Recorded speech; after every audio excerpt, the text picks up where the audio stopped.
오늘이 지금 12월 27일? 예. 27일인가? 28일 아니요? 28일이냐? 28. 벌써 28일이 됐구나. 그러면 지금 비상계엄, 12상 비상계엄 사태가 일어난 지 25일이 지났어.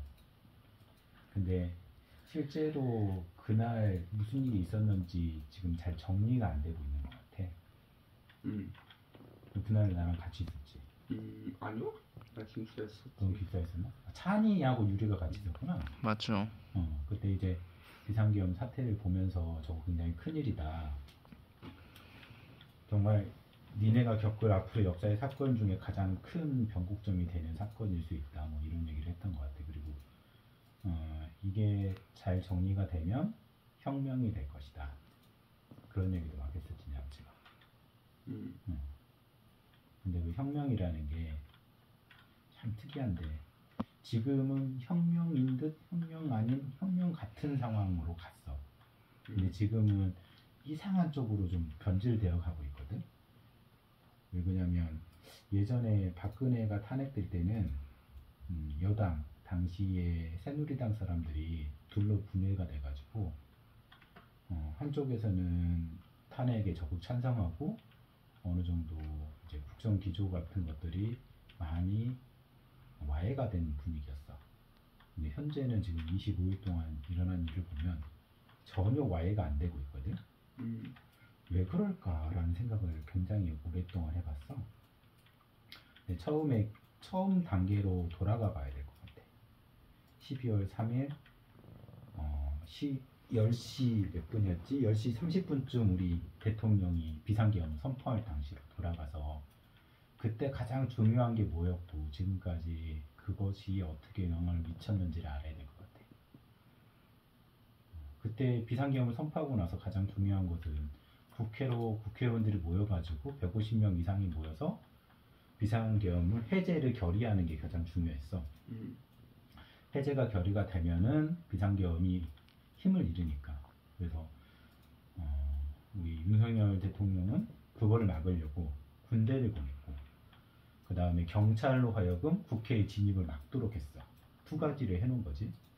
그러면 일단 민주당에 있는 국회의원들은 그걸 뚫고 국회를 입성하려고 했었던 거예요. 근데 그거를 시민들과 혹은 조금 늦게 출동한 군인들로 인해 가지고 국회 입성에 성공한 상태였어. 근데 하나 또 중요한 게 있어. 국회의원들은 민주당 국회의원들만 있는 게 아니야.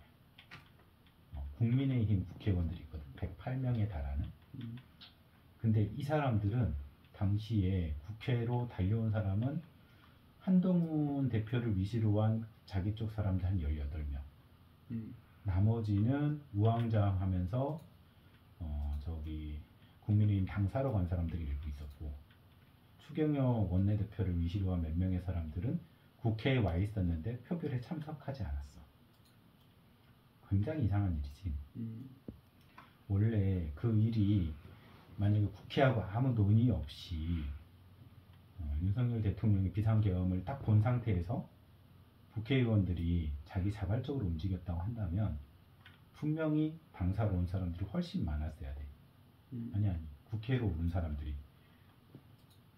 근데 당시에 108명 중에 90명 정도는 국회로 왔거나 왔을지 모르지만 투표에 참석하지 않았고 혹은 당사에 머물렀거나 아예 도망갔어.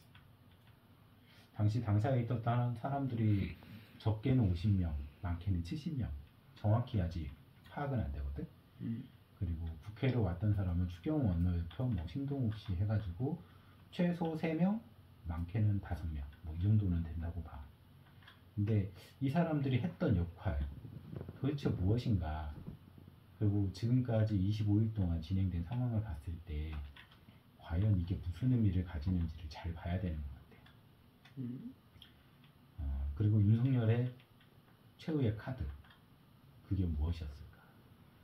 내가 생각해보니까 윤석열은 국회로 진입하는 국회의원들을 막는 것과 동시에 그 다음에 막는 거는 경찰들이 했고 그 다음에 들어간 국회의원들을 끌어내는 것은 군인들한테 맡겼고 그리고 그거 실패했을 때 하나가 더 있었어. 그게 뭐냐면 국회의원들 중에 민주당 국회의원들만 표결에 참여해가지고 거기 이제 150명이 넘거든 민주당 국회의원들이. 민주당만 해서 170명이고 나머지 국회 이제 야당 의원들까지 하면 190명이 넘어. 192명이야. 그러니까 이 인원들이 만약에 표결에 동참을 해가지고 해제를 결의할 수 있잖아. 해제를 결의했을 때 여당 의원들, 그러니까 국민의힘 의원들이 표결에 참여하지 않았다고 한다면 이 표결을 완전 무시하고 계엄령을 해제를 결의를 안 했을 것 같아. 이 사람들은 그걸 준비한 거였어. 가장 중요한 시간, 그러니까 10시 30분에 계엄령이 발표되고 1시에 이제 계엄 해제를 이제 선포를 하거든. 근데 계엄 해제를 원래 시작하려고 그랬어. 근데 계엄을 해제를 하자고 뭐라고 해제를 아닌 듯 해제인 듯한 담화가 한 번 있었어. 지금 국회에서 결의가 있으니 이제 국무위원들이 모이는 대로 해제를 하겠습니다 하는 게 있었어. 첫 번째 그 윤석열의 담화였거든. 그 다음에 2시간 뒤에 국무위원 결의를 거쳐갖고 해제가 돼. 그러면 그 시간 동안 이 사람들이 가장 중요하게 생각했던 게 어떤 논리였을까 생각을 해보니까 이 사람들은 여당이 만약에 여당의 국회의원들이 당시에 계엄 해제 결의에 참여하지 않았다면 해제 결의를 받아들이지 않았을 것 같아. 그 계획을 했던 것 같아. 그 계획을 했기 때문에 만약에 그때까지도 계속 고민을 했던 거지. 이건 야당의 주도로 국회 해제 결의가 결의된 거고, 그리고 포고령이 선포될 당시에 포고령에서는 모든 정치 활동이 금지됐거든. 정치 활동이 금지됐는데 국회로 들어가서 해제를 결의한다는 건 포고령 위반이잖아. 그러니까 이 사람들은 이제 포고령 이후에 그 행동을 한 거니까 포고령 위반이니까 모두 체포를 해도 되는 거야. 범죄자인 거야. 윤석열의 입장에서 보면 자기는 법을 만든 사람이잖아. 계엄법을 선포를 했어. 포고령이 이게 모든 법에 우선하는 거거든. 그 첫 번째 일선이 모든 정치 활동을 금지한다 했어. 근데 그 정치 활동 금지된 상태에서 국회에 갔으니까 국회에 가는 것 자체가 정치 활동이라고 본 거야. 그래서 윤석열 대통령은 자기가 이제 체포를 명령한 사람들은 예비로 정치 활동을 할 가능성이 있으니까 우리 정당에 있는 대표들, 조국 대표라든지 이재명 대표라든지 한동훈 대표, 이 사람들을 체포하라고 명령을 한 거고, 그 이후에 1차 명단에 없지만 나중에 이제 국회의원들은 다 모든 활동을 할 거니까 그 사람들이 하는 모든 활동은 무슨 활동이야? 정치 활동이잖아. 특히 국회로 가는 활동은 모두가 정치 활동이었으니까. 그래서 그 정치 활동을 못한다는 명분, 그러니까 포고령을 먼저 제시를 하고 그 포고령이 포고가 됐는 상태에서 정치 활동을 한 거니까 이거는 무효다. 해제 결의 자체가 무효다 해가지고 안 받아들이려고 했던 것 같아요. 그리고 거기서 굉장히 중요한 역할을 하는 건 우리 지금 이제 여당의 국회의원들이 당사로 향해 가고 국회에 있지 않았잖아. 이 사람들은 당사로 간 거니까 정치 활동 한 거야, 안 한 거야? 안 한 거지. 잡아간 거잖아. 안 잡아가지. 국회로 온 사람들만 잡아가지.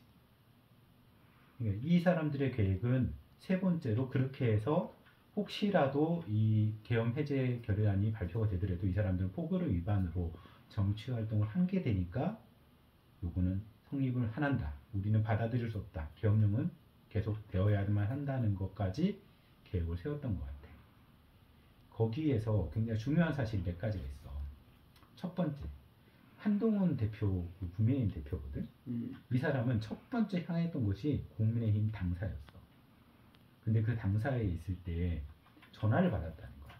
어떤 전화를 받았냐면 국회로 들어가면 죽는다. 도망쳐라. 잡히면 안 된다. 이 사람한테 그냥 잡히면 안 된다. 도망쳐라가 아니야. 어디로 가면 안 된다? 국회로 가는 걸 막으려고 했었어. 국회로 가면 여당의 의원들이 국회로 가서 거기에서 만약에 표결에 참여를 하면 이 모든 계획이 무산이 돼. 비상계엄을 해제 결의안이 만약에 통과가 된다 해도 야당 단독으로 그리고 포고령을 위반한 상태에서 이게 된 거기 때문에 우리는 받아들일 수 없다는 계획까지 채워져 있었던 거예요. 자, 여기서 또 중요한 게 몇 가지 있는데, 자, 우리 한동훈 대표가 그러고 해서도 갔어. 거기 가가지고 최종적으로 막으려고 했던 건 거기 당사가 아니라 국회에 있었던 추경호 원내대표와 신동욱 대변인과 같은 몇몇의 사람들이 또 있었어. 그 사람들은 끝까지 대표로 하여금 당사로 돌아가라. 의원들을 설득하고 있었어. 근데 그게 잘 되지 않았지. 그리고 되게 중요한 단서가 하나 더 있는데, 우리 이제 비상계엄 선포가 된 다음에 국회의원들끼리 모여있는 텔레그램 방이 있어. 그게 최근에 보도가 된 적이 있었어.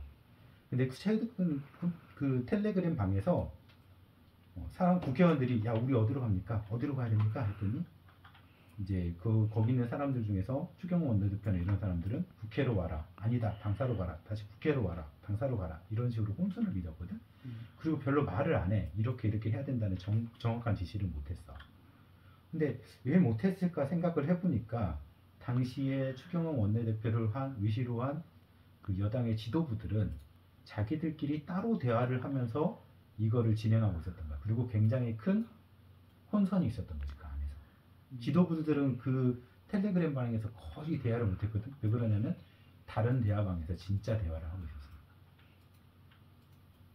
그러니까 다른 대화방이 존재하는 거야. 그러니까 뭐 권영세, 뭐 지금의 원내대표, 아니면 중진 의원들.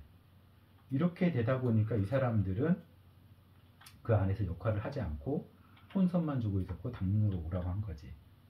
자, 이렇게 했는데 결과적으로 한동훈 대표는 자기네 그 국회의원들, 자기를 유시로 한 국회의원들 18명을 데리고 국회에 들어가서 최종적으로 해제 결의안에 동의를 했지. 참여를 했어. 그래서 190명이 참여를 해서 190의 전체가 해제에 동의를 한 거야. 그러면 윤석열이 원래 어떻게 하려고 했었냐면 야당 단독으로 한 그 해제 결의를 우리는 받아들일 수 없다라는 계획을 세워놨는데 그게 무산이 된 거야. 그게 무산이 되면서 그 어떻게 할지를 결정하는 시간이 2시간 있었어. 내가 보기. 그게 굉장히 중요한 시간이야. 내가 생각하는 스토리는 그래. 그렇게 해서 이 사람들이 그 과정은 정확히는 알 수가 없어. 근데 분명히 그 사람들 안에서 엄청나게 큰 무리수였고 이게 잘못된 거고 실패했다는 걸 인지하는 시점이 그 새벽 1시에서 3시 사이의 시간에 있었던 것 같아. 그러고 나서 이제 해제 결의가 되고 탄핵까지 됐는데 이 과정을 보면은 이 사람들이 일관되게 유지하고 있는 거 있어. 자기들은 이 탄핵을 막으려고 하고 탄핵이 된 이후에도 어떻게든지 헌법재판소에 헌법재판을 늦게 하려고 이제 방해를 하고 그 다음에 내란에 대한 수사가 이루어지는 것을 아주 적극적으로 방해를 하고 있어. 적극적인 방해야. 지난번 박근혜 탄핵 때는 적극적으로 방해하지 못했어. 뒤에서 소극적으로 어쩔 수 없다. 우리가 어쩔 수 없다. 우리가 받아들여야 된다. 뭐 이런 입장이었는데 이번에 그렇지 않았거든. 박근혜가 탄핵될 때는 박근혜 대통령을 위시로 한 거기는 대통령실 사람들 몇몇 이제 비서실 사람들만이 연관되어 있는 상황이었고 지금 이 내란 그러니까 이 비상계엄에는 분명히 어디가 같이 포함이 되어 있냐면 국민의힘 의원들이 포함되어 있는 거예요. 이 사람들이 하나의 커다란 역할을 맡고 있었던 하나의 팀이었던 거지. 이게 정확히 수사가 이루어지고 나중에 결과가 나오게 됐지. 정확한 결과가 나오면 어떻게 될까? 이 당은 폭파돼야 되는 거지. 완전한 해체가 답인 상황이 된 거야. 이 정도의 상황이 됐던 것 같아. 그래서 이게 이 관련된 논의로 가지 않게 한마디도 못 흘러가기 위해서 정말 노력을 많이 하고 있는 거야. 그리고 나는 25일 동안 뉴스를 보면서 분명히 이 부분을 짚는 사람이 있을 것이다. 이런 스토리를 얘기하는 사람이 있을 것이다 라고 생각을 했거든. 한 번도 들어본 적이 없어. 그리고 지금 이런 거 봐봐. 내란특검법, 헌법재판소의 재판관 임명 이런 걸 다 국회에서 의결을 해갖고 행정부로 넘겼는데 한덕수 총리가 이거를 받아들이지 않고 여야 합의를 이끌어 와라 그랬어. 한결같은 입장이거든. 사실 국회의 합의는 국회에서 이렇게 어떤 일이 진행이 될 때는 합의가 안 되면 다수결로 해가지고 결정이 돼 있는 거야. 당연한 건데 그 당연한 거를 진짜 말도 안 되는 여야 합의를 이끌어와라 그랬거든. 왜 그랬을까? 도대체 한덕수 총리는 왜 저럴까? 그리고 전에 국민의힘 의원들은 왜 저럴까? 결국 이 사람들은 이 비상계엄 사태에 아주 큰 역할을 맡았던 사람들이기 때문에 그래서 지금까지 이랬던 것 같아. 그리고 앞으로 이게 정상적으로 진행이 되면 이 관련된 모든 사람들은 아주 큰 처벌을 받고 그에 따라서 지금으로서는 보면은 애매해 보이는 게 있어. 국민의힘이 막 저렇게 난리를 치고 있으니까 뭔가 일이 안 되는 것처럼 보이고 뭔가 좀 우리가 생각했던 혁명 같은 느낌이 좀 안 드는 상황이거든, 현재 상황이. 근데 처음엔 약간 좀 조바심이 나고 그랬는데 이제 내가 생각하는 그 스토리대로 간다고 치면은 그거를 사람들이 알았다. 막을 수는 없거든. 우리 추경호 원내대표 같은 경우는 그 사이에 수많은 사람들과 통화 내지 문서로서 뭔가를 주고받았을 거고 그거를 다 감출 수는 없어. 지금 우리가 사는 세상은 디지털화된 세상이잖아. 아날로그로 하고 말로 하고 이런 것들은 뭔가 안 남을 것 같지만 다 남어. 어떤 식으로든 어떤 흔적이든 다 남게 돼 있어. 그리고 이 일은 절대 혼자 할 수 있는 일이 아니야. 계엄이라는 것 자체가. 이게 그래서 정확하게 이 수사의 방향이 정확하게 이끌어져 간다고 하면은 그 방향으로 갈 수밖에 없고 그게 국민의 의원들과 관련된 일들이 하나씩 하나씩 불거져 나왔을 때 그때 이게 이 혁명 같은 상황이 마무리가 될 것 같아. 이게 끝으로 가면은 어떤 일이 벌어지냐면 지금 국민의힘은 정말 이상한 집단이 돼 있거든. 내가 노무현 대통령이 당선되고 나서 우리나라의 그 보수, 솔직히 보수란 말은 너무 이상한 말이긴 한데 하여튼 뭐 자기들이 보수라고 하니까 보수주의자들이 행하는 행태를 보면서 점점 더 안 좋아지고 있다고 생각을 했거든. 반대로 민주당을 위시로 한 진보라고 보는 것도 좀 말이 좀 이상한데 아무튼 민주당 계열에 있는 사람들은 점점 강해졌어. 노무현 대통령이 돌아가시고 난 다음부터 정말 점점 강해졌어. 그게 지금은 최대치로 강해져 있는 상황이고 반대로 국민의힘 계열에 있는 보수 잔당들은 윤석열 대통령이 참 이상한 방법, 그러니까 검찰력을 총동원해가지고 관련된 민주당 사람들 혹은 뭐 진보 인사들을 탈탈 털어가지고 다 범죄자로 만들어놨거든. 아무리 사소한 것도 범죄자. 예전에 우리 전두환 시절이나 박정희 시대 때는 간첩이라고 그랬어. 그때는 반공분자, 빨갱이. 누구를 갖다 놔도 빨갱이로 만들 수 있는 세상이었고 지금은 누구를 갖다 놔도 범죄자로 만들 수 있는 세상이 됐어. 그래서 그거하고 결탁을 해가지고 이상하게 짬뽕이 되더니 결국 민주당 세력을 이기고 대통령이 당선된 게 윤석열이었거든. 그때도 간신히 이겼어 진짜. 우리나라에서 가장 작은 표차로 이겼는데 근데 이 일을 통해 가지고 완벽하게 한쪽이 무너지는 것 같아. 국민의힘 계열의 사람들 그리고 이쪽으로 완전 우파에 쏠려가고 극우로 가는 사람들은 쪼그라들도록 쪼그라들어가지고 결국 국민하고 정말 멀어지는 것 같고 그리고 그때 연합을 했던 사법 권력이 있어. 나는 그게 솔직히 더 두렵다고 생각을 하거든. 우리 윤석열을 위시로 한 사법 권력의 민낯이 이번에 완벽하게 드러났지. 이번에 같이 계엄령에 참여를 했던 대부분의 사람들은 서울대 법대 혹은 판검사 출신. 그 사람들이 예전에는 정의의 수호자인 척 하던 때가 있었고 그 민낯이 잘 드러나지 않았을 때가 있었어. 근데 최근에 와서 그 사람들이 뭐 이상문 행정안보본부 장관 같은 경우는 판사 출신이고 지금 대부분의 장차관들 중에 판사, 검사 출신들이 엄청나게 많아. 그 사람들이 하는 행태들이 이제 다 드러난 거고 그 사람들이 가지고 있는 정의감 같은 게 다 드러나서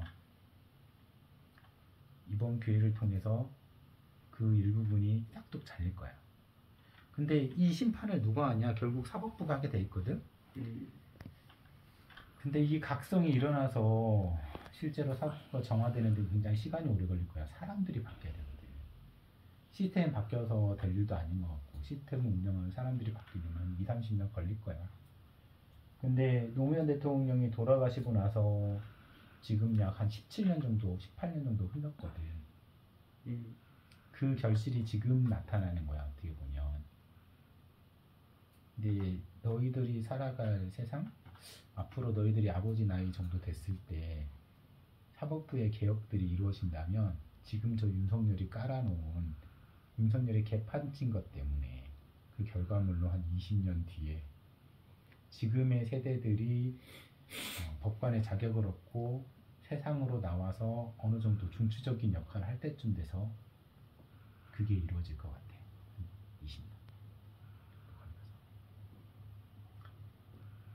내가 보는 이번 사건의 흐름이야. 혹시 궁금한 거? 없어?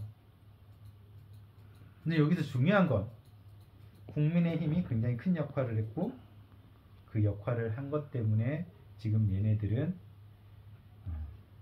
저러고 있다.